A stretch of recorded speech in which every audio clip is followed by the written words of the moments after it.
Peoples of the world, welcome to episode 2 of the Dungeons and Cardboard Community Theater. And today we go a little outside my comfort zone with a cEDH deck. It's Naohtime's The Reality Chip cEDH deck.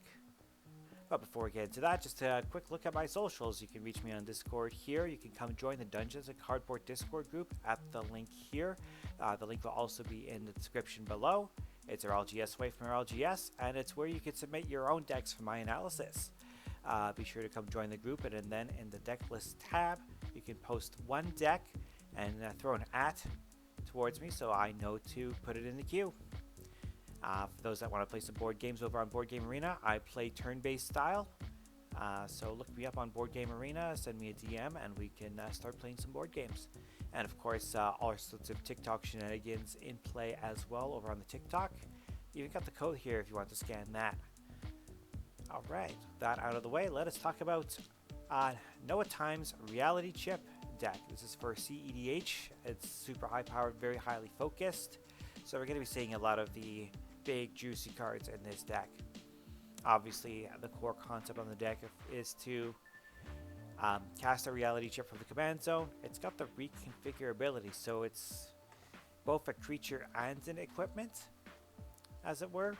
So the idea, of course, is we want to configure the reality chip onto a creature, have something to reduce the cost of casting our Sensei's Divining Top, so that we can infinitely draw our deck that way.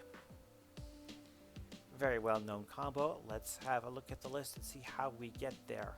Well, let's start with how we win. Obviously, we can cast Sensei's Divining Top as much as we want, which means we can blast people away with the Death Star, Aetherflux Reservoir.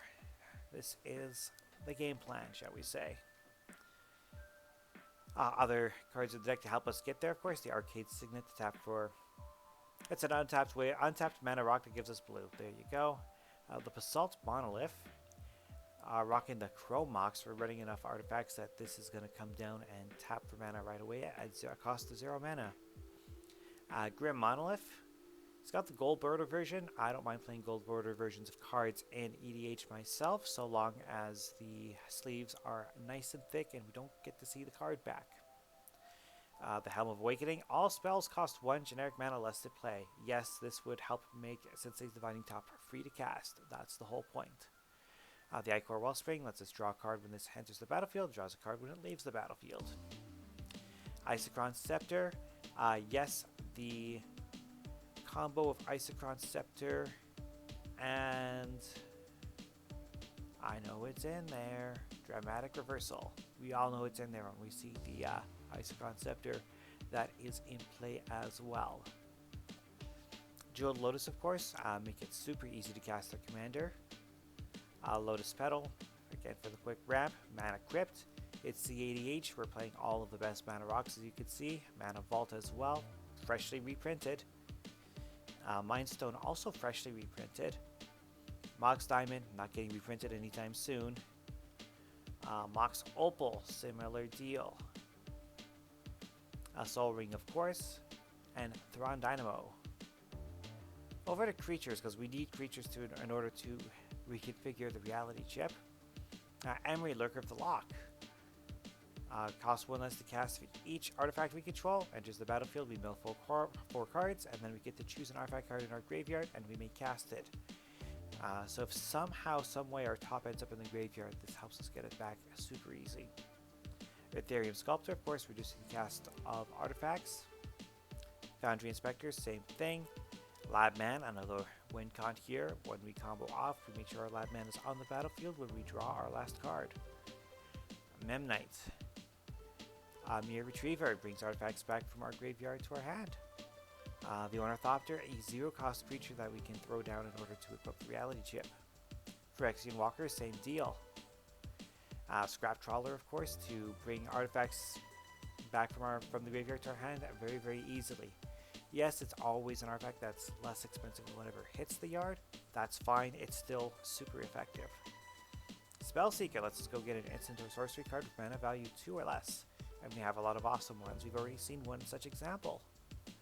Thoracle, of cEDH's #1 win con. The Trinket Mage lets us go get an artifact card with mana value 1 or less. So that can in fact include mana balls, it can include the top, of course, gets us all our key pieces. Trophy Mage, similar deal, lets us get things like Scrap Trawler and Basalt Monolith.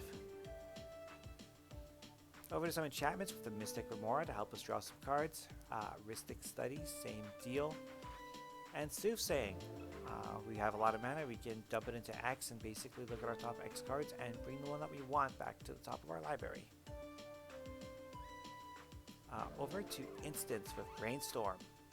Super powerful in cEDH, not super powerful in regular Commander format, not unless you have a ton of shuffle effects, but in cEDH, this helps us dig deep. The Chain of Vapor. Consider Counterspell. We're playing mono blue, so Counterspell, super efficient way to make sure we can stop pretty much anything. Cyclonic Rift, also mono blue, also a way for us to easily stop everything and anything from happening to us. The Fierce Guardianship, to protect our commander, of course. Fluster Storm, your single blue, counter an instant or sorcery spell unless its controller pays 1. And this has Storm, so there'll be several copies of this on the stack, very likely. A Force of Negation. We can exile a blue card from our hand rather than pay its mana cost, and we get to counter a non-creature spell. Force of Will. Frantic Search lets us dig a little deeper.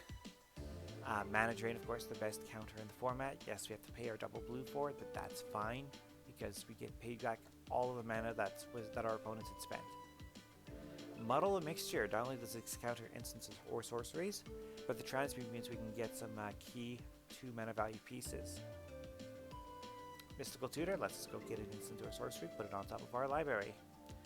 Opt, just a quick piece to dig with. Pact of Negation. Pugnify, 1 blue, destroys a creature. Rapid Hybridization, same deal. Yes, they get a 3/3 creature, but it's cEDH especially, a 3/3 creature that we give to our opponents literally means nothing. Snap, return a creature to its owner's hand, and we get to untap our lands for it. Swan Song, always love this counter spell. Counters an enchantment, instant, or sorcery for 1 blue. And then War of Invention, of course, to tutor out our key pieces, such as, well, Divining Top. The deck runs a mere 29 lands, but we have so many of the cheap mana rocks that 29 lands is actually appropriate here. Academy Ruins, Ancient Tomb, the Flooded Strand, so we're running all of our Fletches. Inventor's Fair. This is a nice little land that, if we somehow get to 4 mana, if we go late enough in the game that we can pay the mana to sack this, we can go get our combo piece super easy. Misty Rainforest, Polluted Delta, and a Scalding Tarn, so all of those fetches to give us some islands onto the battlefield, untapped and ready to go. 21 Snow-Covered Island. We're not running any specific snow-covered synergies in this list, but they're nice to have in case somebody else tries that trick. And of course an Urza Saga, because this can get us our top. 3 Planeswalkers with Jace, Welder of Mysteries. It's the Lab Man Jace. This is on the battlefield. When we draw the last card of our deck, we win the game. Narset stops our opponents from drawing more than 1 card each turn, which is a super powerful effect. And Tezzeret the Seeker lets us untap artifacts, or the -X lets us go get any of our key artifact pieces. So 5 mana is pretty expensive, but it's whatever artifact that we're ready to combo off with, we can just go get it. And lastly, our sorceries. Fabricate to go get any artifact. Gitaxian Probe, 0 mana, draw card. Yes, please. Merchant Scroll gets us any blue instant card. We've got a lot of choices. Ponder. Portent, we just want to cycle through our deck as quickly as we can. Preordain. Reshape. Sacrifice an artifact, go get an artifact, mana value X or less. See the Truth. Let's just look at the top 3 cards of our libraries. 1 comes into our hand, the rest goes onto the bottom of our library in any order. And if you cast a spell from anywhere other than their hand, each of those cards get put to our hand instead. So, very interesting piece, actually. The Seer Visions. Again, just to churn through our deck quickly. Time Twister, the only Power 9 card legal in our format. And, yeah, Noah happens to have one. This has every player shuffle their hand and graveyard into their library, then draw 7. Note that we're running the Narset part of our Veils, which means our opponents won't be drawing anything, but they'll draw 1 card each. Tops. Transmute Artifact. Double blue, we get to sacrifice an artifact to search our library for an artifact card with equal or lesser mana value and put it onto the battlefield. If the mana value is greater, we have to pay the difference. Pretty sweet card, one that we don't see a lot of unless you've been playing for a very, very, very long time. And of course the Windfall, the classic. Just like that, we went through the deck. It's very, very straightforward. cEDH super hyper optimized. I don't have much to suggest in order to improve it. I guess maybe a couple of, I guess not so much improvements, but questions. Running 21 Islands, is High Tide a good ramp piece for this deck? I don't see why it wouldn't be, although we don't have any specific combos to go with High Tide, to be fair. And considering that we have ways to, sack an artifact, go get an artifact, or we have all sorts of hidden artifact synergies in here, I'm surprised we're not seeing, say, Darksteel Citadel or Seat of the Synod. Obviously, the cost is that if our opponents are running artifact removal, they could just pick off the land. But it's cEDH, everything's fair game, so I'm not too worried about lands getting picked off per se. But are these just too vulnerable is my question. Because I figure Seat of the Synod and Darksteel Citadel both synergize very, very nicely with some of the other cards in the deck. But cEDH is not my game. I like the casual styles, but this is the one that Noah sent me. He's super proud of this one, and I can't blame him. This is a pretty sweet build, lightning fast, and I'm really scared to play against it as is. That's for sure. So with that in mind, I'd like to thank you all for watching. That was actually a super quick video. So that means you have time in your day to watch a few more. You can find all of my videos on my channel, and we've got a couple more here for your viewing pleasure.